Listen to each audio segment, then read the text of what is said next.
फिर हम लोग अमीटर वोल्ट मीटर में जो है 3 तरह का इंस्ट्रूमेंट पढ़े, moving iron type, okay, electrodynamometer type, okay, फिर आपका permanent magnet moving coil type. अब हम लोग को इंस्ट्रूमेंट का रेंज बढ़ाना है, पीएमसी। हाँ, हम लोग को इंस्ट्रूमेंट का रेंज बढ़ाना है। तो इंस्ट्रूमेंट के रेंज बढ़ाना है, यानी कि जो इंस्ट्रूमेंट जो है उसका पैरामीटर, जो हम लोग पैरामीटर का रीडिंग है, वो रीडिंग उसका रेंज कम है। ओके, यानी जिसको आप मेजर कर रहे हैं, चाहे वो वोल्ट मीटर के द्वारा हो, चाहे अमीटर के द्वारा हो। ओके, अगर आपको कम ज़्यादा करंट को मेजर करना है, ज़्यादा वोल्टेज को मेजर करना है, तब आप इस सारे इंस्ट्रूमेंट का इस्तेमाल नहीं कर सकते। यानी कि पीएमएमसी का, एमआई का, ईडी टाइप का, इन सारे इंस्ट्रूमेंट का आप इस्तेमाल नहीं कर सकते। तब हम लोग क्या करते हैं, इंस्ट्रूमेंट के रेंज का एक्सटेंशन करने के लिए हम लोग दूसरा इंस्ट्रूमेंट को फॉर्म करते हैं। Okay, just to measure the high value of current, okay, और वोल्टेज, हम लोग को इंस्ट्रूमेंट का रेंज बढ़ाना होगा, तब तो हम लोग मेजर कर पाएंगे ना। जितने सारे करंट फ्लो कर रहे हैं दुनिया में, जितने सारे वोल्टेज फ्लो कर रहे हैं, सारे को हम लोग रीडिंग ले सकते हैं, है ना, सारे को हम लोग मेजर कर सकते हैं। ओके, तो हम लोग को इसका रेंज बढ़ाना होगा। उसके लिए हम लोग क्या करते हैं, जो भी हमारे पास इंस्ट्रूमेंट है आमीटर वोल्ट मीटर के रूप में, उसमें कुछ मॉडिफिकेशन करते हैं। मॉडिफिकेशन करने के बाद जो है हम लोग क्या करते हैं, जो उसके थ्रू करंट फ्लो कर रहा है, हाई वैल्यू ऑफ करंट, उसको हम लोग मेजर कर सकते हैं। ओके, या हाई वैल्यू ऑफ वोल्टेज, उसको भी मेजर कर सकते हैं। तो करंट को मेजर करने के लिए हमारे पास क्या है, आमीटर शंट, आमीटर शंट, या दूसरा जो है हमारा वो है करंट ट्रांसफार्मर। दोनों हम लोग स्टडी करेंगे, don't worry. Okay, and to measure the high value of voltage, okay, हम लोग दो इंस्ट्रूमेंट का यहाँ पे इस्तेमाल करते हैं, वोल्ट मीटर मल्टीप्लायर, मल्टीप्लायर और PT, potential transformer, got it, या वोल्टेज ट्रांसफार्मर। तो हमने यहाँ पे इसको एक एक करके भी देखेंगे, आमीटर शंट और वोल्ट मीटर मल्टीप्लायर, दोनों को भी हम लोग बात करेंगे, है ना। अब दोस्तों, जो आमीटर शंट जिसका नाम है आमीटर शंट, आमीटर शंट यानी कि आमीटर के साथ कुछ शंट करना। तो ये हमारा आमीटर हुआ, आमीटर का सिंबल है ये। ओके, इस आमीटर के साथ हम लोग एक रेसिस्टेंस को शंट कर दें। ऑफ कोर्स करंट के वैल्यू को बढ़ाना है। तो ये अमीटर जो है, ये जिस करंट को मेजर कर रहा है, ये एक्चुअली फुल स्केल डिफ्लेक्शन इसका, IFSD। Okay, full scale deflection यानी कि मैक्सिमम करंट वो आई मेजर कर सकता है। ओके, अब ये हम लोग जो RSH यहाँ पे जो रेसिस्टेंस लिए, वो है RSH, SS for shunt, R for resistance. इसके थ्रू भी करंट फ्लो करेगा, ISH। तो टोटल करंट क्या हो गया, I। इसी I को हम लोग को मेजर करना, गॉट इट, इसी I को मेजर करना है। तो यहाँ पे हम लोग क्या देख रहे हैं कि जो अमीटर शंट का डायग्राम है, उसमें हम लोग एक शंट रेसिस्टेंस यानी कि RSH को हम लोग क्या किए, ओके, इस अमीटर के पैरेलल में जोड़ दिए। जो अमीटर का इंटरनल रेसिस्टेंस जो है, मान लेते हैं इसका इंटरनल रेसिस्टेंस RA है। ओके, ऑफ कोर्स कोई भी इंस्ट्रूमेंट है तो उसका तो रेसिस्टेंस होगा ही होगा, है ना। तो यहाँ पे हम लोग इंटरनल रेजिस्टेंस उसका RA है। तो यहाँ पे जो हम लोग शंट रेजिस्टेंस जो हम लोग इस्तेमाल कर रहे हैं RSH, वो जो बना हुआ है वो मैग्नीन का बना हुआ है, मैग्नीन। ओके, मैग्नीन का बना हुआ है। मैग्नीन का हम लोग इसलिए बनाते हैं, ओके, मैग्नीन का हम लोग इसलिए, सबसे पहले मैग्नीन जो हम लोग लेते हैं, RSH का जो वैल्यू लेते हैं, बताओ एनीबॉडी टेल मी कि RSH का वैल्यू कम होना चाहिए या ज्यादा होना चाहिए। हम लोग कौन से रेसिस्टेंस को पैरेलल में जोड़ेंगे, कम वैल्यू को या ज्यादा value? Common sense. No anyone. हम लोग कर क्या रहे हैं, हम लोग इंस्ट्रूमेंट के रेंज को बढ़ा रहे हैं, है ना। हम लोग इंस्ट्रूमेंट के रेंज को बढ़ा रहे हैं, यानी कि हम लोग एम्पियर बढ़ाना चाहते हैं। तो इससे एक मैक्सिमम करंट ये आई फ्लो कर सकता है। इसको ज्यादा बढ़ाने के लिए अब इसको बढ़ाना होगा, है ना भाई। इसको बढ़ाने के लिए इसको बढ़ाना हो, ये तो हमारा फिक्स है मैक्सिमम। इसको बढ़ाना हो तो उसके लिए रेजिस्टेंस का वैल्यू क्या होना चाहिए, कम होना चाहिए, तब तो ज्यादा करंट फ्लो करेगा ना। Got it. यानी कि हम लोग जो अमीटर में शंट रेसिस्टेंस लगाएंगे, ओके, वो शंट रेसिस्टेंस का वैल्यू क्या होना चाहिए, कम से कम होना चाहिए, सो डेट कि उसके थ्रू ज्यादा से ज्यादा करंट फ्लो कर सके, सो डेट कि हम लोग जो है ज्यादा से ज्यादा करंट को मेजर कर सके बाय सम मॉडिफिकेशन। यहाँ पे इस इंस्ट्रूमेंट के साथ सिर्फ मॉडिफिकेशन हम लोग करते हैं। तो हम लोग अब यहाँ पे प्रश्न ये उठता है कि हम लोग मैग्नीन का ही क्यों बना रहे हैं, हम लोग कॉपर का क्यों नहीं बनाते, एल्यूमिनियम का क्यों नहीं बनाते। तो मैग्नीन का इसलिए बनाते हैं क्योंकि उसका जो लीनियर टेम्परेचर कोफिशिएंट होता है अल्फा, वो अल्फा का वैल्यू जो है वो बहुत बहुत कम होता है। तो जब अल्फा का वैल्यू बहुत बहुत कम होगा, ओके, तो उसमें क्या होगा कि उस शंट रेसिस्टेंस में किसी तरह का चेंजेस नहीं होगा अगर टेम्परेचर में कुछ भी चेंजेस हुआ तो। ऑब्वियस है कि अगर इसके थ्रू करंट फ्लो कर रहा है, higher value of current flow कर रहा है, तो उसके कॉरस्पॉन्डिंग हीटिंग इफेक्ट होगा, होगा ना भाई, हीटिंग इफेक्ट होगा। जब हीटिंग इफेक्ट होगा तो वहां पे टेम्परेचर राइज करेगा। तो टेम्परेचर तो राइज नहीं, राइजिंग टेम्परेचर जीरो नहीं, टेम्परेचर राइज करेगा, है ना। लेकिन टेम्परेचर राइज करने के बाद जो है यहाँ पे चूंकि मैग्नी एक ऐसा मटेरियल है जिसका very very low temperature coefficient होता है, तो टेम्परेचर राइज करेगा, है ना। R2 equal to R1 1 plus alpha del T, ये राइज करेगा ये।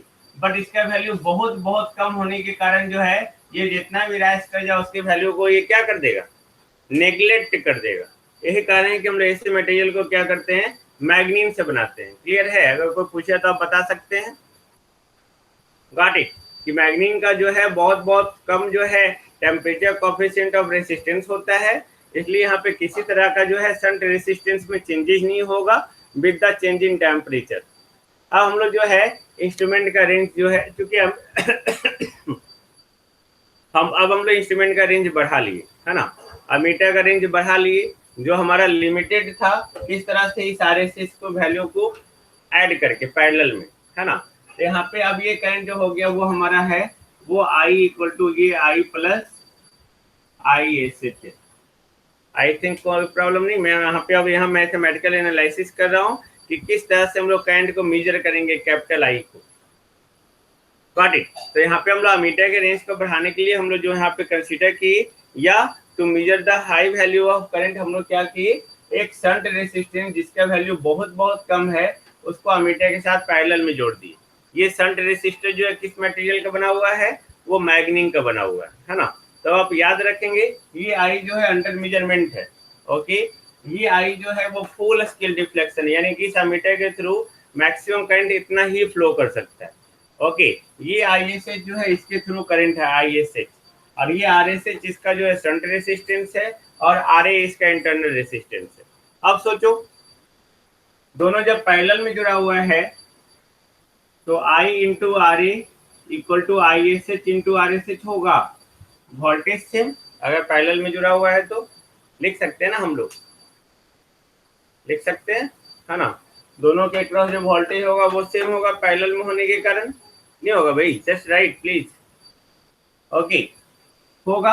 अब यहाँ पे I इक्वल टू I, ओके, ISH को हम लोग लिख सकते हैं I into RA by RSH।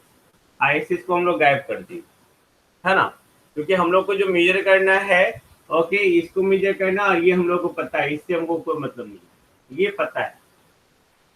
यहाँ पे हम लोग ये कर लिए। अब I by I equal to 1 plus RA by RSH लिख सकते हैं हम लोग, है ना। अब ये देखो ये I हमारा फुल स्केल डिफ्लेक्शन, यानी कि अमीटर के थ्रू मैक्सिमम करंट इतना ही मेजर कर सकते थे, ओके।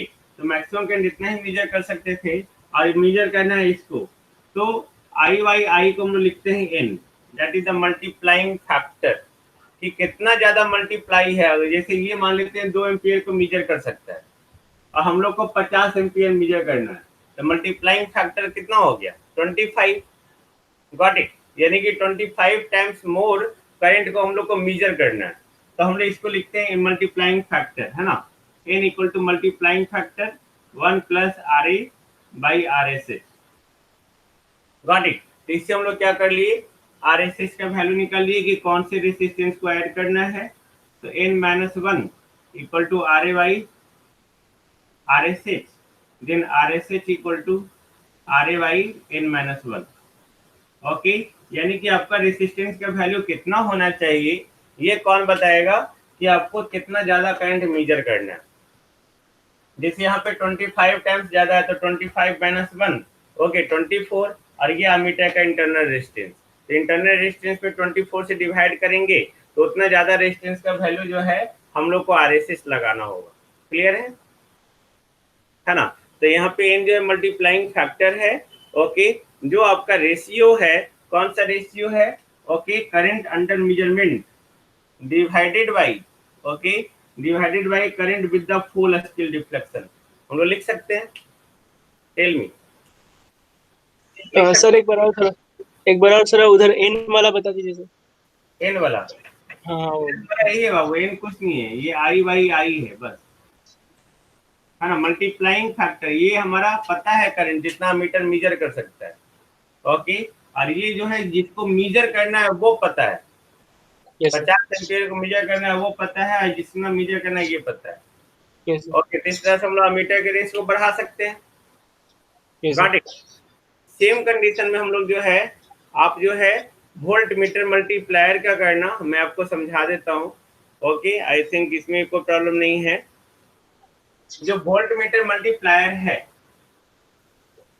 ओके, सेम चीज है ये वोल्ट मीटर मल्टीप्लायर, यानी कि हम लोग जो है एक वोल्ट मीटर है, इसके साथ में रेसिस्टेंस को सीरीज में जोड़ते हैं। ओके, इसका आर भी इंटरनल रेजिस्टेंस हो गया, इसके थ्रू मैक्सिमम वोल्टेज जो फुल स्केल डिफ्लेक्शन ये भी है, मेजर करना है हम लोग को कैपिटल बी।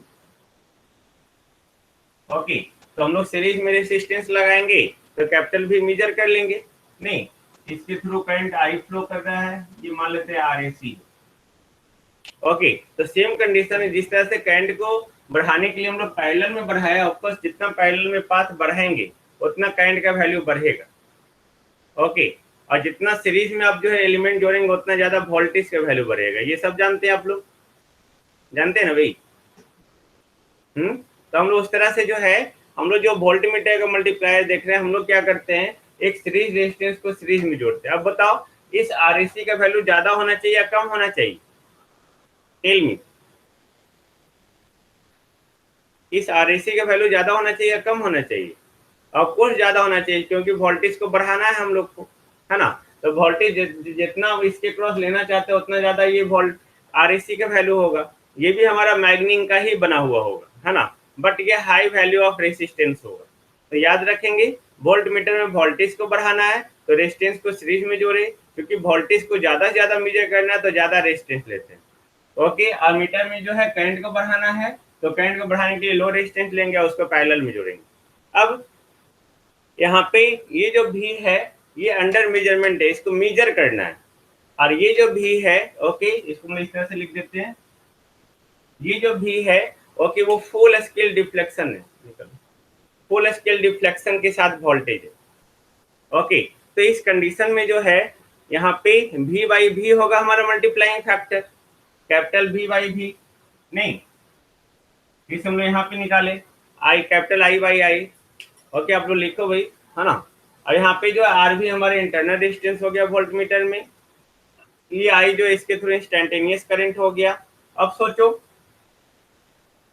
ये भी जो है वो आई इंटू आर भी हो गया, ये भी हो गया, ये भी जो है, ओके, ये भी, ये वोल्टेज प्लस इसके थ्रू जो करंट फ्लो कर रहा है तो I into R S C हो गया। Okay, I into R S C, तो हम इसको लिख सकते हैं v equal to I R भी plus I into R S C, ये भी लिख सकते थे, है ना।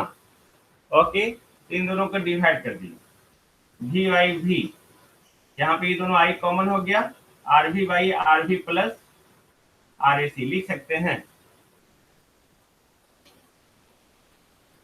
क्योंकि एक सेकंड हो जाएगा। ओके, ये V बाई V हो गया N।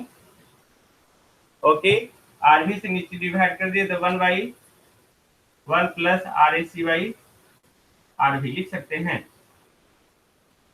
ओके, तो 1 plus RAC by RV equal to 1 by N। तो RAC by RV equal to 1 by N minus 1। तो RAC equal to RV 1 by N minus 1 लिख सकते हैं। यानी कि आपको अगर N पता चल जाए, RV पता हो जाए तो RAC हम लोग निकाल सकते हैं। टेल मी, क्लियर है? हाँ, उल्टा हो गया, कोई इशू नहीं है। Then this is the formula, है ना। हम लोग नेक्स्ट क्लास में इसके साथ मिलेंगे, एक न्यूमेरिकल इस पे बताएंगे। ओके, और फिर इंस्ट्रूमेंट ट्रांसफॉर्मर पढ़ेंगे। ओके, अब मुझे काफी लेट हो गया है ना। Okay, okay, thank you, have a good day.